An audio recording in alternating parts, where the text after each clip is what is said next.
Hello guys, welcome to M Pustak. दोस्तों, स्वागत है आप सभी का आपके अपने यूट्यूब चैनल एम पुस्तक पर। आज अध्ययन करेंगे भारत के गवर्नर एवं गवर्नर जनरल के बारे में। तो शुरू करते हैं। वीडियो शुरू करने से पहले आपसे रिक्वेस्ट है, यदि आप चैनल पर नए हो तो चैनल को सब्सक्राइब कर लो, बेल आइकन प्रेस कर लो, जिससे कि आने वाली वीडियो की नोटिफिकेशन आपको जल्दी जल्दी प्राप्त हो सके। तो शुरू करते हैं दोस्तों। पहला जो गवर्नर आता है बंगाल का रॉबर्ट क्लाइव, जो कि प्रथम कार्यकाल इसका था 1757 से 1760 तक प्रथम कार्यकाल रहा, और द्वितीय कार्यकाल में 1765 से 1761 तक रहा, और इसे ही भारत में अंग्रेजी शासन का जन्मदाता भी माना जाता है। क्लाइव ईस्ट इंडिया कंपनी के द्वारा भारत में नियुक्त होने वाला प्रथम गवर्नर था। इसके समय 1757 में क्या हुआ, प्लासी का युद्ध हुआ, जो कि अवध के नवाब थे सुजाउद्दौला और रॉबर्ट क्लाइव के मध्य हुआ, और इसमें सुजाउद्दौला की हार हुई। इसके तहत उसने संधि की। बंगाल के गवर्नर के रूप में रॉबर्ट क्लाइव ने दूसरा कार्यकाल मुगल सम्राट शाह आलम द्वितीय के साथ में संधि की। अवध के नवाब सुजाउद्दौला तथा मुगल सम्राट शाह आलम के साथ 1765 में इलाहाबाद की संधि के बाद रॉबर्ट क्लाइव ने बंगाल में देश शासन की नींव रखी। अब देखते हैं कि देश शासन होता है क्या। इलाहाबाद की संधि के बाद अंग्रेजों को 26 लाख रुपए वार्षिक देने के बदले तो दीवानी का अधिकार प्राप्त हुआ, और 53 लाख रुपए देने के बाद बंगाल के नवाब को निजामत का अधिकार प्राप्त हुआ। अपनी निजामत और दीवानी का अधिकार मुगल काल में प्रांतों के महत्वपूर्ण अधिकार थे। अब इन दोनों अधिकारों को प्राप्त करने के लिए अंग्रेजों को 26 लाख रुपए और 53 लाख रुपए देने पड़े, और इसे ही द्वैध शासन कहा गया। और द्वैध शासन की शुरुआत किसने की थी? रॉबर्ट क्लाइव ने की थी। द्वैध शासन का जनक लियो कार्टिस को माना जाता है। वेरी इंपॉर्टेंट है, एग्जाम में बार बार पूछा जा चुका है क्वेश्चन कि लियो कार्टिस को किसका जनक माना जाता है, तो उसे द्वैध शासन का जनक माना जाता है। द्वैध शासन के दौरान ही रॉबर्ट क्लाइव ने कंपनी के अधिकारियों में व्याप्त भ्रष्टाचार को दूर करने के लिए सोसाइटी ऑफ ट्रेड की स्थापना की। एग्जाम की दृष्टि से कहा जा सकता है कि सोसाइटी ऑफ ट्रेड की स्थापना किसने की, तो वह की रॉबर्ट क्लाइव के नेतृत्व में हुई। क्यों की गई? अधिकारियों में व्याप्त भ्रष्टाचार को दूर करने के लिए की गई थी। नेक्स्ट, जब रॉबर्ट क्लाइव का प्रथम कार्यकाल 1757 से 60 तक रहा, तो उसके बाद में 60 से 65 तक वंशी टाट नामक गवर्नर ने शासन किया और बंगाल का गवर्नर रहा। और 1764 में वंशी टाट के समय इम्पोर्टेंट जो घटना घटित हुई वो थी बक्सर का युद्ध। तो ये वेरी इंपॉर्टेंट है कि बक्सर का युद्ध कब हुआ था? 1764 में हुआ था। ये क्वेश्चन बार बार एग्जाम में आ चुका है। उसके बाद में वेरेलेस्ट रहा 1767 से 1761 तक, और उसके बाद कार्टियर रहा 72 तक। 1769 से 1772 तक कार्टियर ने शासन किया। नेक्स्ट है लॉर्ड वारेन हेस्टिंग, जो कि 1772 से 1785 तक रहा। ये 1772 से 1774 तक बंगाल का गवर्नर था। पहले तो ये बंगाल का गवर्नर था। कब से कब तक था ये?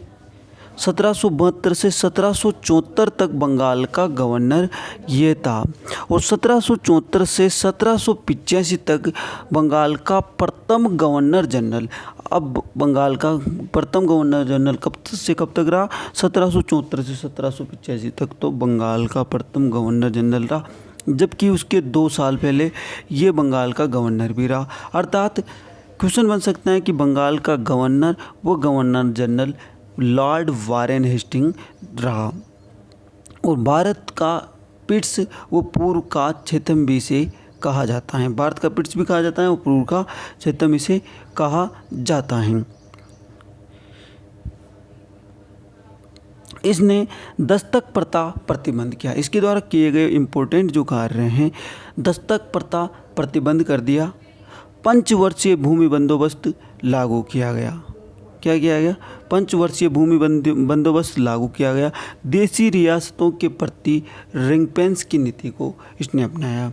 1773 में रेगुलेटिंग एक्ट, 1774 में कोलकाता में सुप्रीम कोर्ट की स्थापना हुई थी। तो सुप्रीम कोर्ट की स्थापना किसके समय हुई थी? लॉर्ड वारेन हेस्टिंग के समय हुई थी। वेरी इंपॉर्टेंट है। रेगुलेटिंग एक्ट भी वेरी इंपॉर्टेंट है। और 1774 में कोलकाता में सुप्रीम कोर्ट की स्थापना हुई और 1775 में नंद कुमार अभियोग में फांसी की सज़ा पहली बार सुनाई गई थी। कब सुनाई गई थी? पहली बार फांसी की सज़ा 1775 में नंद कुमार अभियोग में फांसी की सज़ा पहली बार सुनाई गई। 1784 में पिट्स इंडिया एक्ट भी आया।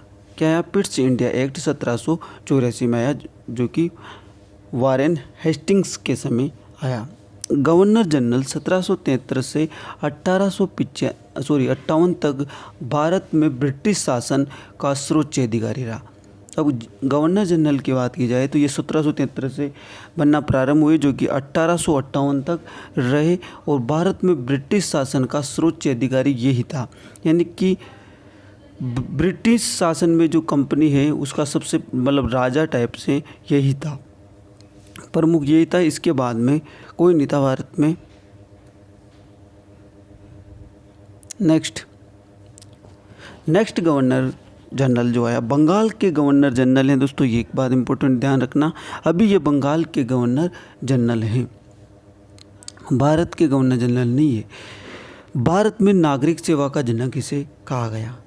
लॉर्ड कॉर्नवालिस को 1786 से 1793 तक ये रहा और इसे भारत में नागरिक सेवा का जनक कहा गया है। बार बार एग्जाम में क्वेश्चन आया है, हर एग्जाम में इस प्रकार का क्वेश्चन आता है कि नागरिक सेवा का जनक कौन है, तो इम्पोर्टेंट है एग्जाम की दृष्टि से। लॉर्ड कॉर्नवालिस को भारत में नागरिक सेवा का जनक कहा है। इसने न्याय क्षेत्र के पृथक्करण सिद्धांत को भारत में लागू किया। क्या किया? न्याय क्षेत्र के पृथक्करण सिद्धांत को किसने लागू किया? लॉर्ड कॉर्नवालिस ने लागू किया, जिसने 1786 से 93 तक शासन किया था। कॉर्नवालिस ने अमेरिका स्वतंत्रता संग्राम में ब्रिटिश सेना का नेतृत्व किया, अर्थात कॉर्नवालिस अमेरिका स्वतंत्र संग्राम के समय ब्रिटिश सेना की ओर से युद्ध लड़ा और 2 बार बंगाल का गवर्नर जनरल बना। कॉर्नवालिस 2 बार बंगाल का गवर्नर जनरल बना।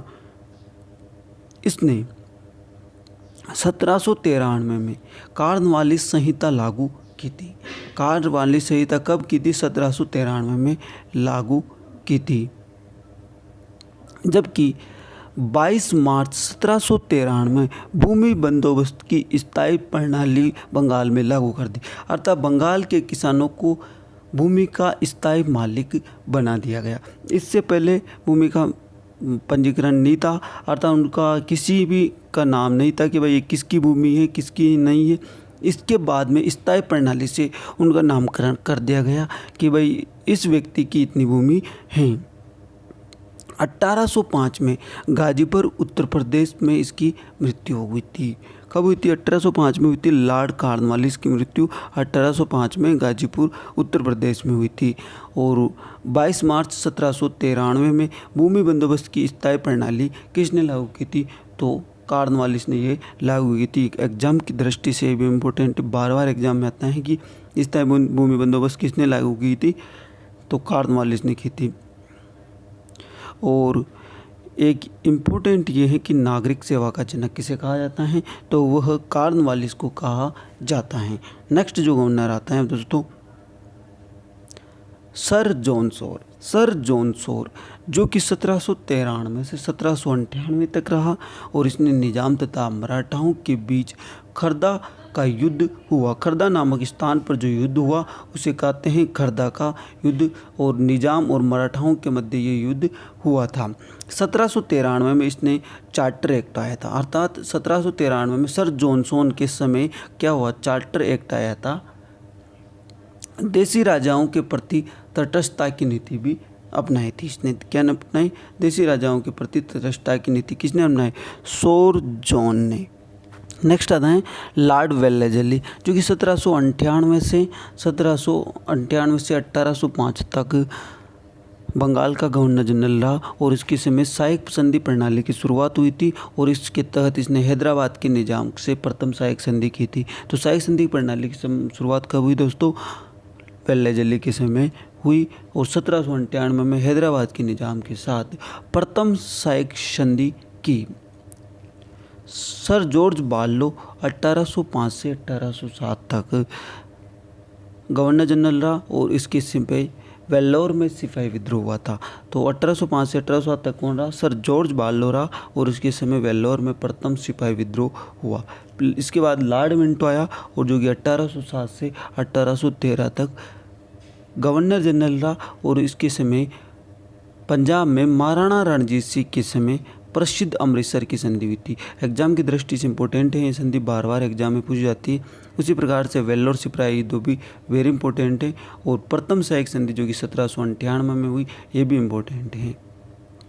लॉर्ड हेस्टिंग 1813 से 23 तक बंगाल का गवर्नर जनरल रहा और इसके समय प्रथम आंग्ल नेपाल युद्ध हुआ 1814 से 16 में। कब हुआ? 1814 से 16 में यह हुआ। संगोला की संधि हुई और तृतीय आंग्ल मराठा युद्ध हुआ 1817 से 18 में। संपूर्ण मराठा साम्राज्य का कंपनी साम्राज्य में विलय हो गया। और लॉर्ड हेस्टिंग के समय क्या हुआ था? पहली बार पिंडारियों का दमन हुआ था 1817-18 में। क्वेश्चन इंपॉर्टेंट है एग्जाम की दृष्टि से कि पिंडारियों का दमन किसके समय हुआ? तो लॉर्ड हेस्टिंग के समय ये हुआ। बंगाल में काश्तकारी अधिनियम लागू हुआ लॉर्ड हेस्टिंग के समय। इंपॉर्टेंट है एग्जाम की दृष्टि से काश्तकारी अधिनियम कब लागू हुआ? 1822-23 में लागू हुआ और यह लॉर्ड हेस्टिंग के समय लागू हुआ था। तो एग्जाम की दृष्टि से ये वेरी इंपॉर्टेंट है। नेक्स्ट है दोस्तों लॉर्ड एमरस्ट। लॉर्ड हेमरस्ट जो कि 1823 से 28 तक रहा और इसके समय क्या हुआ दोस्तों? प्रथम बर्मा युद्ध हुआ था 1823 से 26 में और बैरकपुर की सैनिक छावनी में विद्रोह हुआ था 1824 में। दो घटना इसके समय हुई लॉर्ड एमरस्ट के समय। एक तो बर्मा युद्ध हुआ 1824 से 26 तक ये युद्ध चला था और बैरकपुर की सैनिक छावनी में विद्रोह हुआ 1824 में। नेक्स्ट आता है वेरी इंपॉर्टेंट है, एग्जाम में क्वेश्चन ज़्यादातर इसी गवर्नर जनरल से पूछे जाते हैं और ये भारत का प्रथम गवर्नर जनरल था। अब तक जितने भी गवर्नर जनरल दोस्तों बने हैं वो सब बंगाल के गवर्नर जनरल थे, लेकिन यहाँ से विलियम बेंटिंग जो कि भारत का प्रथम गवर्नर जनरल था। तो एक तो क्वेश्चन यही बन जाता है कि भारत का प्रथम गवर्नर जनरल कौन है? तो भारत का प्रथम गवर्नर जनरल है दोस्तों लॉर्ड विलियम बेंटिंग जो कि 1828 से 35 तक रहा। इसने भारत में बहुत ही महत्वपूर्ण कार्य सही भी किए, गलत भी किए। तो पहला जो सही कार्य किया इसने, राजा राम मोहन राय के प्रयासों से 1829 में सती प्रथा को समाप्त कर दिया। सती प्रथा को इसने क्या किया? समाप्त कर दिया और इसके ऊपर एक कानून बना दिया कि अब कोई भी व्यक्ति या महिला जो है कि अपने पति की मृत्यु पर सती नहीं हो सकेगी। 1835 में दोस्तों क्या किया इसने? लॉर्ड मेकाले की अध्यक्षता में जो कि शिक्षा का जो माध्यम था अंग्रेजी भाषा में कर दिया और पहला विधि आयोग का गठन भी किया। पहले विधि आयोग का गठन किसकी अध्यक्षता में किया? वो भी लॉर्ड मेकाले की अध्यक्षता में ही किया था। और भाषा का जो शिक्षा का जो माध्यम था वो अंग्रेजी भाषा में किसने किया? लॉर्ड विलियम बेंटिंग ने। ठगी प्रथा की समाप्ति अथवा कर्नल सनी मेल के सहयोग से की। किसके सहयोग से की? ये इंपॉर्टेंट है एग्जाम की दृष्टि से, बहुत बार क्वेश्चन पूछा जा चुका है कि ठगी प्रथा की समाप्ति किसने की, किसके समय हुई? तो लॉर्ड विलियम बेंटिंग के समय हुई। किसने की? कर्नल सलीमैन के सहयोग से की गई थी। क्योंकि अब ये जो एग्जाम में क्वेश्चन नहीं पूछा जाता कि अंग्रेजी का माध्यम, क्योंकि ये क्वेश्चन पुराना हो चुका है, बार बार आता है, इसलिए अब इसको ज़्यादातर नहीं पूछा जाता। अब नए क्वेश्चन जो निकल रहे हैं, ठगी प्रथा की समाप्ति कर्नल सलीमैन के सहयोग से की थी। नरबली प्रताकांत वेरी इंपॉर्टेंट है ये भी। नरबली प्रताकांत किसके समय हुआ? लॉर्ड विलियम बेंटिंग के समय हुआ। किसके समय हुआ? लॉर्ड विलियम बेंटिंग के समय हुआ। 1833 का चार्टर अधिनियम 1793 से स्टार्ट हुआ था। चार्टर अधिनियम हर 20 साल में ये आता है। उसके बाद में 1833 का चार्टर अधिनियम आया। कलकत्ता में मेडिकल कॉलेज की स्थापना कर दी गई 1835 में। इसी के समय सरकारी सेवाओं में भेदपूर्ण नीति को समाप्त करने की घोषणा की गई। क्या किया गया? सरकारी सेवाओं में जो भेदपूर्ण नीति थी, अर्थात उसमें भेदपूर्ण नीति का अर्थ ऐसे है कि इसमें उच्च वर्ग के लोग, जो उच्च जाति के लोग हैं या जो राज परिवार से या किसी भी अच्छे पैसे वाले परिवार से संबंध रखते हैं उन्हीं को पढ़ने का, सरकारी सेवाओं में जाने का अधिकार था, उसको पूर्ण रूप से समाप्त कर दिया गया। किसके समय? लॉर्ड विलियम बेंटिंक के समय इसे समाप्त किया गया। चार्ल्स मेटकोप 1835 से 36 तक भारत का गवर्नर जनरल रहा। क्या रहा दोस्तों? भारत का गवर्नर जनरल। ये अब बंगाल का गवर्नर नहीं रहा, अब भारत का हो गया और समाचार पत्रों का मुक्तिदाता कहलाया। अब समाचार पत्रों का मुक्तिदाता का अर्थ है दोस्तों, पहले जितने भी गवर्नर हुए तो पहले जो गवर्नर जनरल ने क्या किया कि भारत के जो समाचार पत्र थे उन पर प्रतिबंध लगा दिया, वो अंग्रेज़ों के खिलाफ खबर नहीं छाप सकते थे। परंतु चार्ल्स मेटकोप ने इस प्रतिबंध को हटा दिया। इसी कारण इसे चार्ल्स मेटकोप को भारत में समाचार पत्रों का मुक्तिदाता कहलाया। नेक्स्ट जो गवर्नर आया दोस्तों, लॉर्ड ऑकलैंड आया, जो कि 1836 से 42 तक भारत का गवर्नर जनरल रहा। 1838 में कलकत्ता में भारत की पहली राजनीतिक संस्था, जिसे जमींदारों की सभा कहा जाता है, की स्थापना हो गई और जेम्स प्रिमेंस ने जो पहली बार ब्राह्मी खरोष्टी लिपियों को जेम्स प्रिमेंस ने पहली बार 1837 में पढ़ने में सफलता प्राप्त की। कंपनी के रणजीत सिंह शाह शुजा के मध्य त्रिदलीय संधि हुई थी। क्या हुआ था दोस्तों? कंपनी के रणजीत सिंह तथा शाह शुजा के मध्य त्रिदलीय संधि भी हुई। ठीक है। लॉर्ड एलनबरो 1842 से 44 तक भारत का गवर्नर जनरल रहा और इसके समय एक्ट 5 के द्वारा 1843 में दास प्रथा का अंत किया गया था। वेरी इंपॉर्टेंट है एग्जाम की दृष्टि से। तो दास प्रथा का अंत किसके समय हुआ? लॉर्ड एलनबरो के समय हुआ और प्रथम अफगान युद्ध समाप्त हुआ था। प्रथम अफगान युद्ध किसके समय समाप्त हुआ? लॉर्ड एलनबरो के समय हुआ। चार्ल्स नेपियर के नेतृत्व में अगस्त 1843 में सिंध का अंग्रेजी राज्य में विलय कर दिया गया। सिंध का 1843 में एलनबरो के समय सिंध का अंग्रेजी साम्राज्य में विलय कर दिया गया। एलनबरो का कार्यकाल कुशल अकर्मण्यता की नीति का काल भी कहलाता है। क्या कहलाता है दोस्तों? एलनबरो का कार्यकाल कुशल अकर्मण्यता की नीति का काल भी कहलाता है। नेक्स्ट जो गवर्नर आता है दोस्तों, लॉर्ड होर्डिंग। लॉर्ड होर्डिंग के समय क्या हुआ था दोस्तों? इसके समय 1844 से 48 तक तो ये रहा और प्रथम आंग्ल सिख युद्ध हुआ। क्या हुआ दोस्तों? प्रथम आंग्ल सिख युद्ध 1845-46 में हुआ। एग्जाम में बार बार क्वेश्चन आता है कि आंग्ल युद्ध कब हुआ प्रथम? तो हुआ था लॉर्ड होर्डिंग के समय। द्वितीय कब हुआ था? द्वितीय की बात की जाए तो डलहौजी के समय ये हुआ था। कब हुआ था? डलहौजी के समय हुआ था द्वितीय आंग्ल सिख युद्ध। लाहौर पर अंग्रेजों ने कब्जा कर लिया और नरबली प्रतिबंध इसमें भी पूर्ण रूप से समाप्त कर दिया गया था।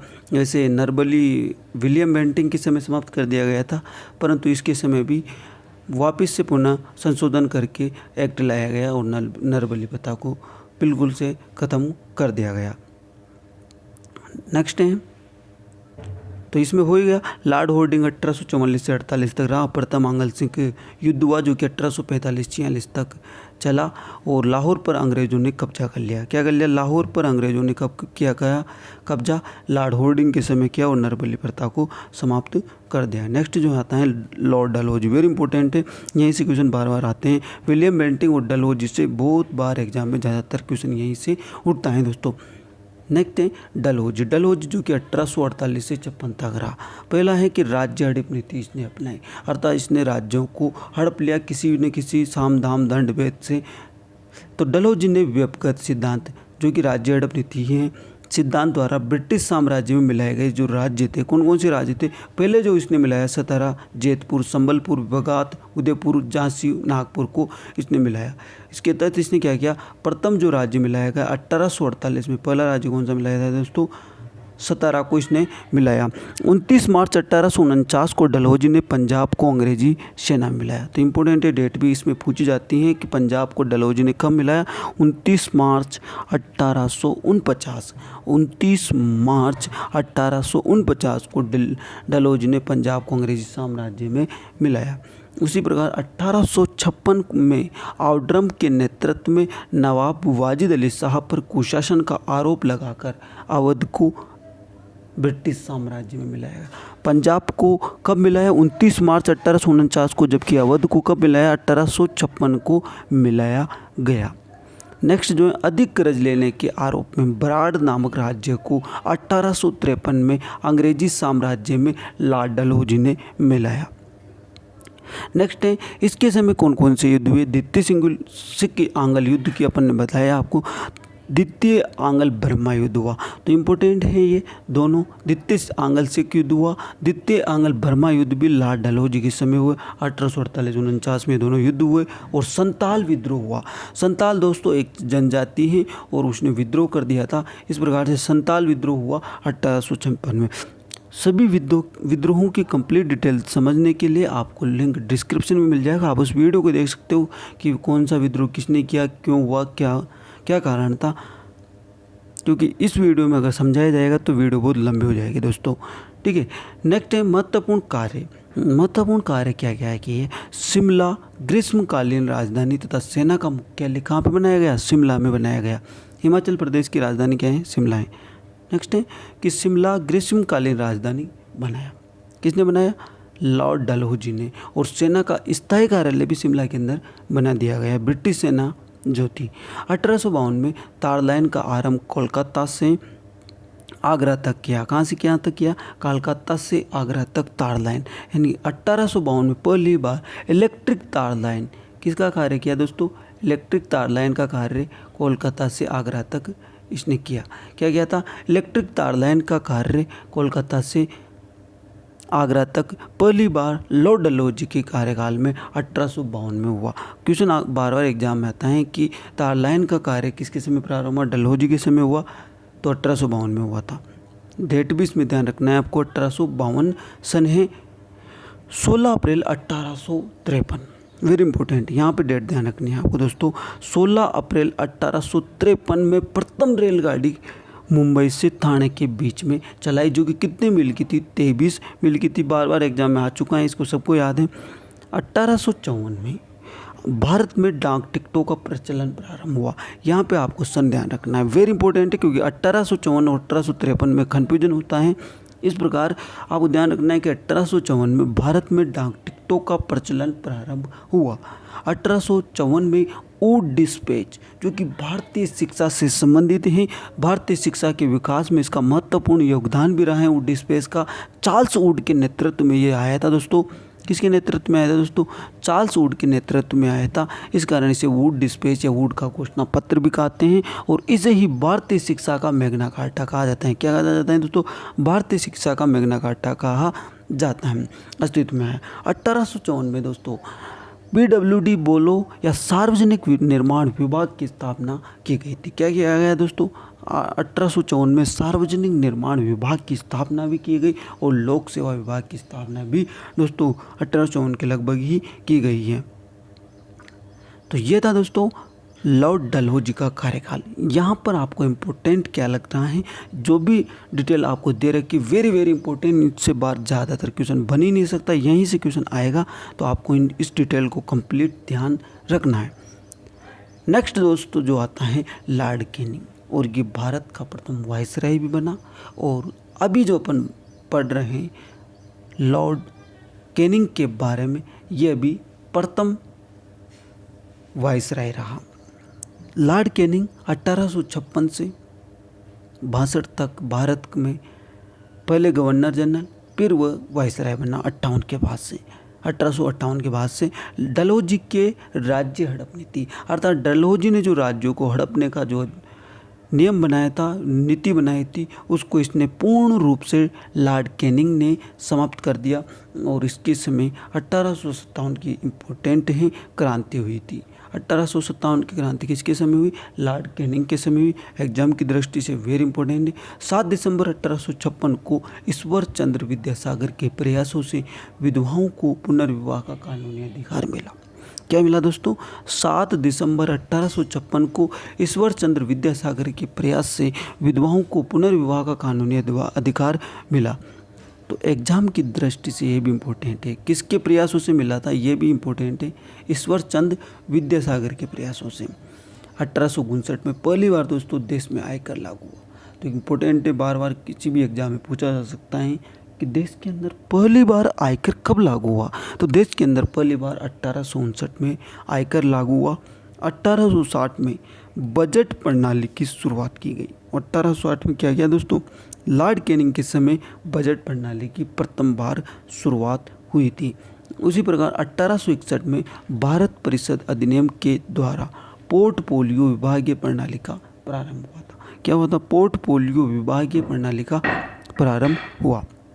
भारत शासन अधिनियम के बारे में एक बार विस्तार से देख लेते हैं। 1858 में क्या हुआ दोस्तों, 1858 में भारत में प्रशासन का सर्वोपरि नियंत्रण ब्रिटिश पार्लियामेंट में निहित हो गया।